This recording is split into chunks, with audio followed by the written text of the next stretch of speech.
Welcome to the Art of Being Happy, Buddha's Guide to Modern Living from Jethavanarama Buddhist Monastery, Sri Lanka.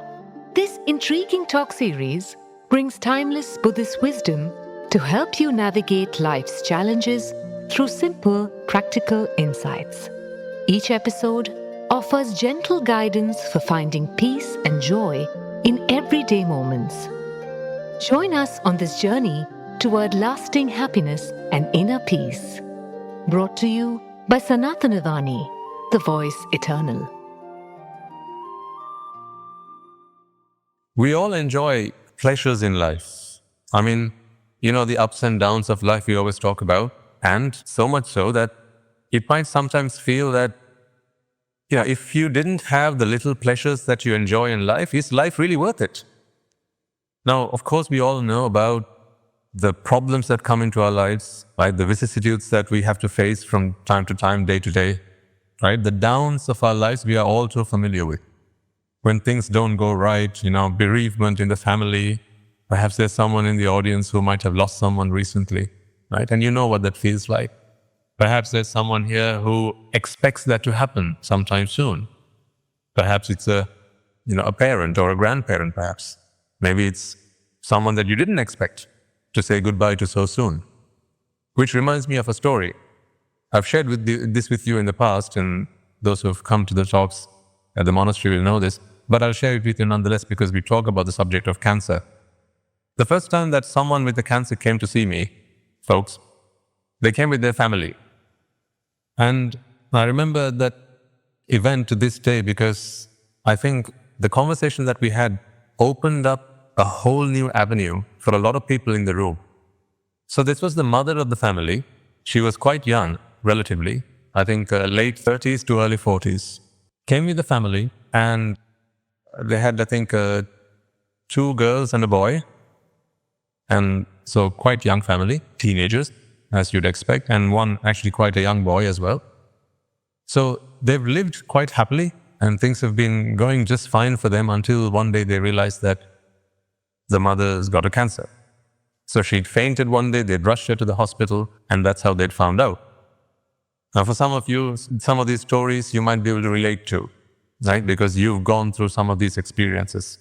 In fact, the day I talked about this, one of you in the audience came and shared a personal story. And I said, don't worry, I'll help you. That's what we're here for. I can't stop life taking over you, but I can help you to deal with life. Right? If you've already come to the party, I can't stop the drinks. I can't stop what's going to happen. But I can help you deal with it so that no Mara can come and take your happiness away from you. Right? Come, it may death, disease and decay. I can't stop any of that for you. But I can help you fortify your mind and strengthen yourselves so that in the face of any adversity, you can become unshakable. That I give you as a promise. So anyhow, this family, they came to see me, and you can expect that the family they were in tears. So as they speak into the Swaminasa, they're saying, Swaminasa, this was a complete shock for all of us. We didn't expect anything of this sort. And our mother has been diagnosed. And they can't even spit the word out. It's one of those things, right? When, you really struggle to deal with that.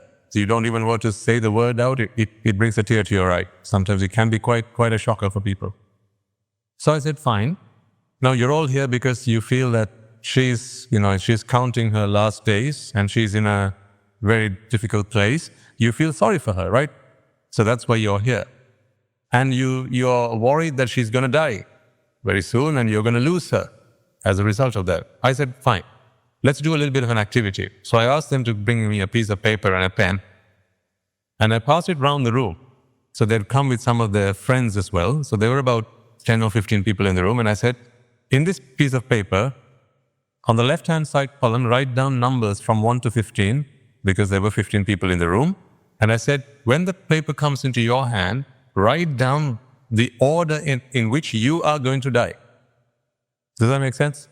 So imagine I gave you a piece of paper starting with this good lady here and pass it down all the way to the back of the room with the number of people in the audience. And I say, write down your name next to the number which represents your order in which you're going to die.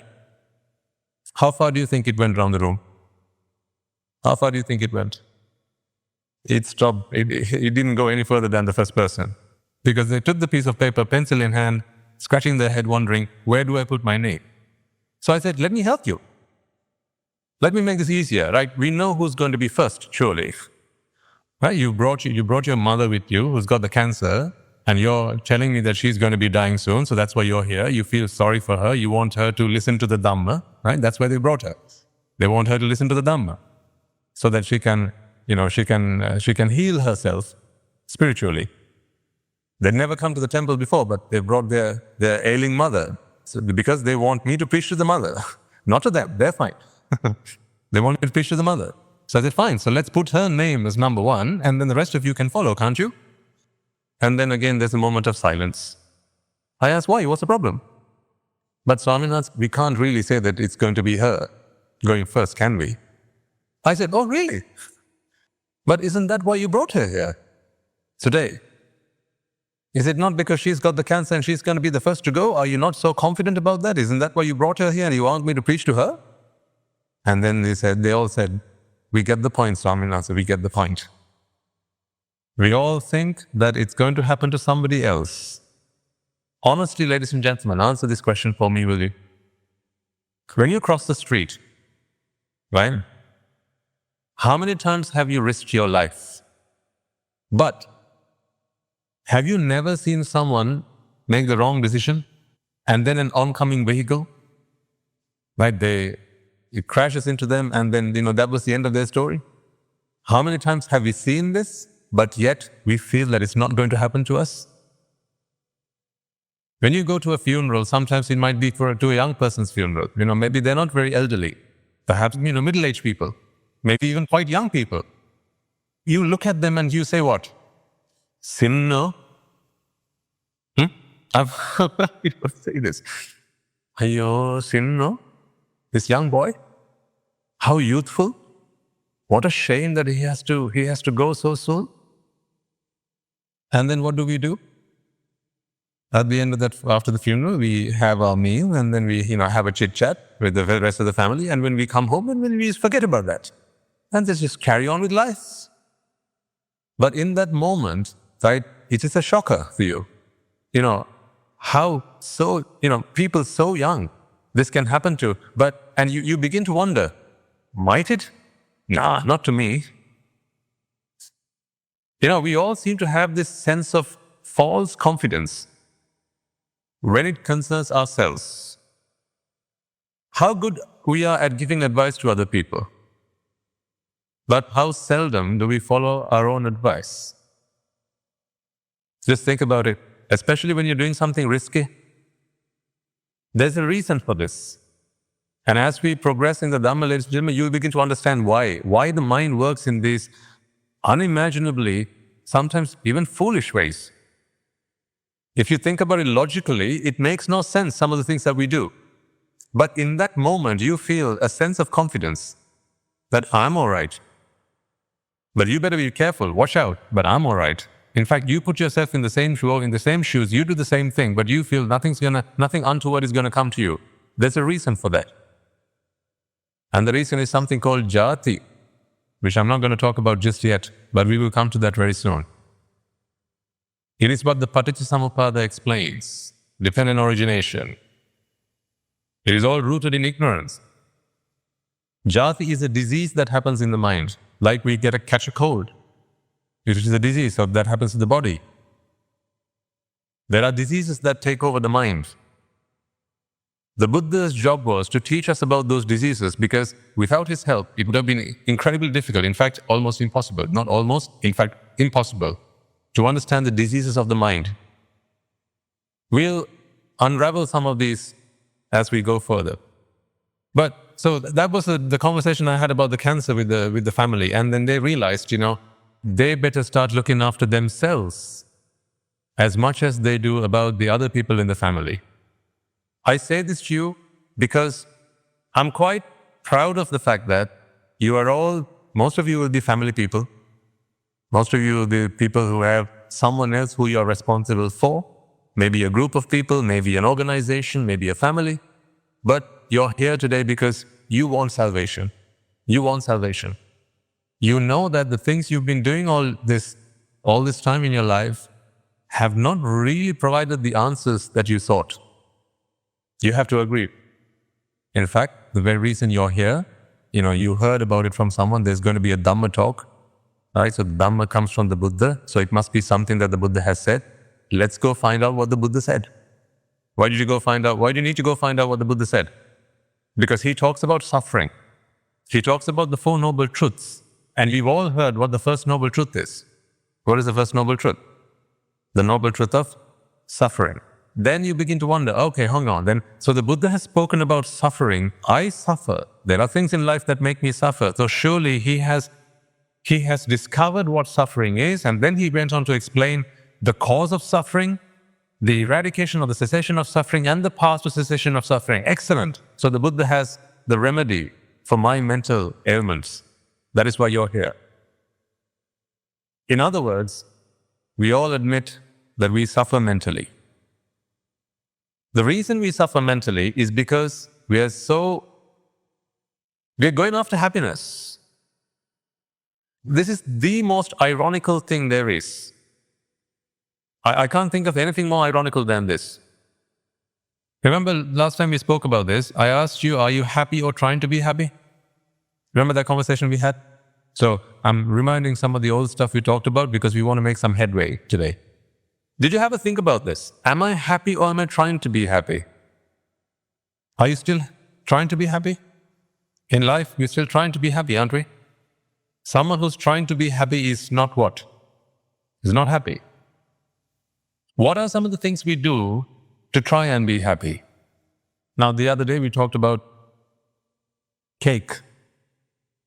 Baking a cake, making a cake, right? Putting it in the oven, slicing it up and chewing it. We discovered that none of that was pleasurable. In fact, if I asked you to do it as a job, a daytime job, none of you would sign up for that. But there is that moment when cake touches your tongue, right? And then you experience that lovely sensation, that sugary taste. And that is quite enriching, quite enjoyable. But for how long? Remember? We talked about this? I'm juggling your memory from a few weeks ago because I don't want to talk about the same example again, but I want you to get into that mindset. What are we talking about today? I'm going to reveal to you that the happiness we have been going after is not the true happiness that we ought to. In fact, bear this in mind for the time being and you will understand it in a few moments, ladies and gentlemen. Happiness is not something you need to go get. Happiness is what you will experience when you stop going after it. But until you realize this, you're going to try and make an effort to be happy.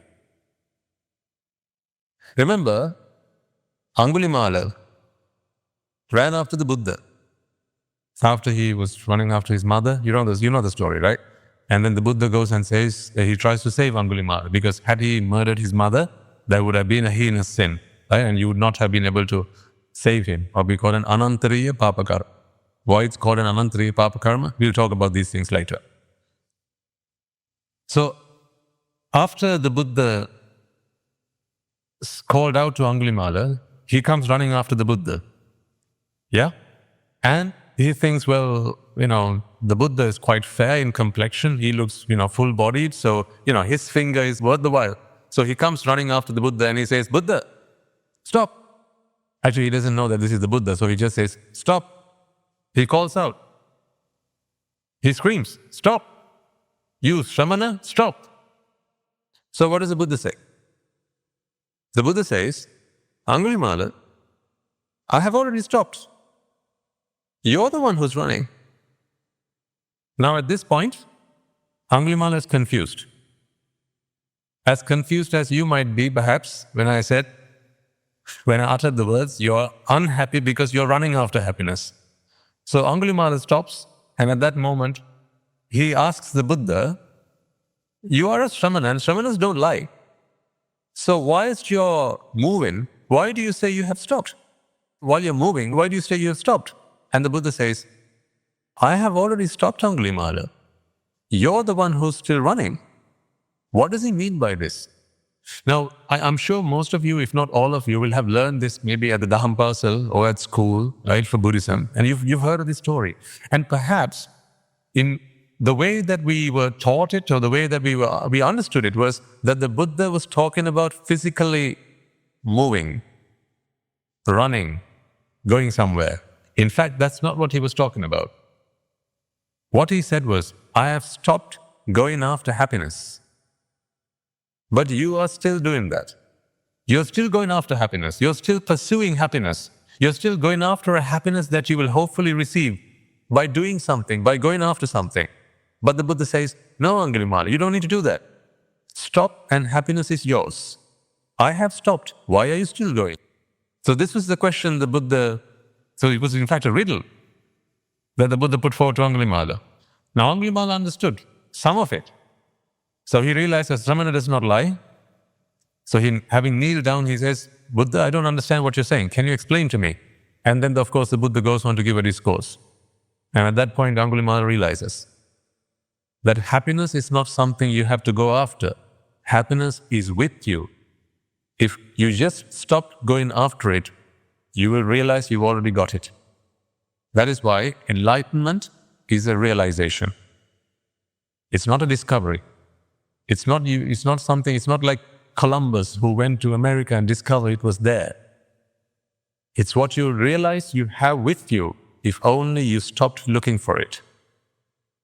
Now, if you remember some of the examples we used last time, you took the example of cake. Do you remember the example of a mother and her 2 children going for exams? And you all agreed that coming third in class is better than coming first? Really? Coming third in class is better than coming first, isn't it? Which one makes you happier? That's not the right question, is it, to be asking? What makes you happier is, which one have you been waiting for longer? Which one have you been longing for? Which one have you been vexing for? That is what makes you happy. Then we talked about the airport. How people are greeted in the arrivals lounge and then they're taken home, right? You get the royal treatment on the first day, and the second day, that is not the same, and it starts to dwindle. And then by the end of the week, right, they're just another member of the family, and they have to do all the chores, go do the shopping, make the bed, sweep the house, and do all the rest of it. And we started to wonder why it is so. Why is that the case? Then I also talked about, if you recall, how 2 people who only saw each other on Saturdays or Tuesdays for chemistry class, physics class, and maths class, and they thought I should wait for the next week to go and see her, right? When you first had a crush on someone, right? You may all remember this story, do you? Yes, when you first had that crush and you look forward to that meeting. But you had to wait to see them, and the longer the wait, the more joyful it was when you finally got to see them. But then what you did? You tried to spend more time with them. Yeah? So once a week was not enough, so you somehow managed to see them once a day, and that was not enough, and then you decided, let's both live under one roof. Now you see them every day. So what's happened now? Where did that joy go? 2 people who promise each other till death do us part, and then they split up. How do these things happen? These are the mysteries in life. They remain mysteries unless and until we begin to understand the psychology behind all of this. Why does the mind behave in these ways? If only you could understand why your mind behaves the way it does, ladies and gentlemen, you could live fuller and happier and simpler lives and just be content with life. Until then, you're on a rat race. One after the other, after the other, after the other, always looking for a happiness that is never with you. For that is always with you, but you think it's somewhere out there, and so you keep going after it. It's like the donkey going after the carrot. You must have seen that, in some pictures they draw it, there's a donkey and they tie a carrot on a stick that's tied to its back. But the carrot is always what?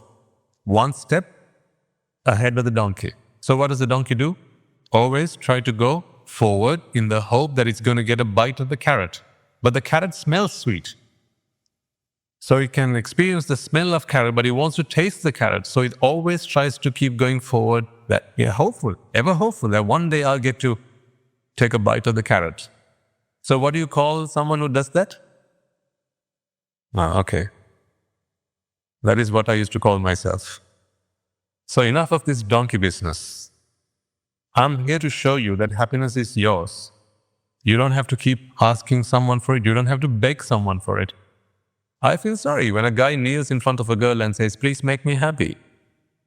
I mean, you don't have to do that. It's so ironical. It makes no sense to do that. Let me explain it to you. If ever you've done it, or if ever you're planning on doing it, right? Proposing on one knee, please make me happy, or will you be mine? Right? If ever any of you here are planning on doing that, right? Hear this out and then do it. I don't mind whatever you do, but I just want you to know what you're doing and do it. Then I don't feel bad. At least I feel, I told you. I told you so. Right? So hear me out and see whether you agree with me or not. Right? So there's a girl. A guy thinks she's the one who's going to make me happy. Right? Life is not worth living without her. Now the girls can, in the room, you can switch roles and think otherwise, right? So if you are the girl, you want to ask the boy out, these days you get all sorts, it doesn't matter. So the guy goes to the girl and says, honey. And it's too early to call honey, right? What would you say? Darling, huh? Oh, sweetheart, right? You're the one who's going to make me happy, and I can't imagine a life without you. Be mine, and I will make you the happiest, what? Happiest person alive. Right? Where do you get this from? Fairy tales. So read them, Cinderella, Rapunzel, read them all. Read the fairy tales and try and live real life like that. Do you live happily ever after? Put your hand up if that has ever happened for you. Live happily ever after. Not a day passed where you didn't have an argument. Not a day passed where you didn't see eye to eye. Not a day. Live happily ever after. When did that ever happen? Only in fairy tales. But that's what we read as kids growing up, right? So you think that is what the world is like. What rubbish. Anyhow, so the girl goes to the boy and says, no, other way around. The boy goes to the girl and says, be mine and I will make you the happiest girl alive. If I were the girl, here's what I would think. I told you, I'm not a monk. I'm a scientist in a robe, okay? So, here's what I would think as the girl. Hang on a second. So this guy says that if I would only be his, he would make me the happiest girl alive. So he must be quite happy to be able to make me happy. If he's so happy, if he's promising me all this happiness that he somehow claims to have, why does he want me to be his? He's making a false promise. Just think about it. If someone comes up to you and says, be mine and I will make you happy, surely they must have happiness to give you, right? That is the promise that they're making. Be mine and I will make you happy. So it's like, I'm going to get the better deal out of it, apparently. So it's like, I'm losing out if I don't say yes to him. I mean, that's what the deal is made to sound like, right? It's like, be mine, otherwise, you're not going to be happy, so you better be mine. But my question is this. If you're so happy, why do you need me to be yours? So much so that if I said no now, if I reject you now, if you ever seen that, sometimes I remember I used to watch on YouTube, like, what do you call them? Proposals gone wrong, fails, failed proposals, right? Boy goes and asks the girl, will you be mine? And it's quite embarrassing because, there's people in the room and she doesn't want to say no and crush his heart, but she has to say something. Now it's going to look far too embarrassing, but she can't commit to the relationship and she says, oh, honey, sorry, I don't, we're just friends. So this is the man who promised to make the girl happy. And then what happens to him at that moment? Don't fall for this nonsense. Don't take that class. I wouldn't pay for that class. Your happiness, ladies and gentlemen, is your own making. No one in this world can make you happy. Remember, this Swaminivasa has not come here to make you happy. I cannot make you happy. I don't have happiness to give you. Here, come and take it. Half a dozen for $1. I can't do that. There's no one in this world that can make you happy. Not your mother, not your father, not your parents, not your teachers. No one can make you happy. The Buddha can't make you happy. No one can make you happy because happiness is not something that someone has to make for you. It's yours. It's with you already. You just need to stop looking for it. That doesn't make sense, does it? You stop looking for it. That is why I said this is the biggest irony. This is the one thing in this world, ladies and gentlemen, if you go looking for it, you will not find it. Everything else in this world, go looking for it and you will find it. Go looking for land, you will find it. Go looking for money and you will find it. Go look for the riches and the wealth. Go look for gems, you will find it. Go look for the moon and you will find it. But go looking for happiness and you won't find it. It's one who has stopped looking for happiness, who realizes he is already happy. I'm going to convince the point to you by using a number of examples. And as I relate these examples to you, I want you to live them in your minds. See whether you agree with them. So please don't take anything I say just because I'm a monk or, you have to just take it, right? Nothing here should be like that. We are in a laboratory. This is the science lab. Okay, this is the lab of life. So nothing I say you must take just because I say so. I want all of you to be not followers, but students. I'm not saying I'm your teacher. What I'm saying is be a student of life. Take lessons from life.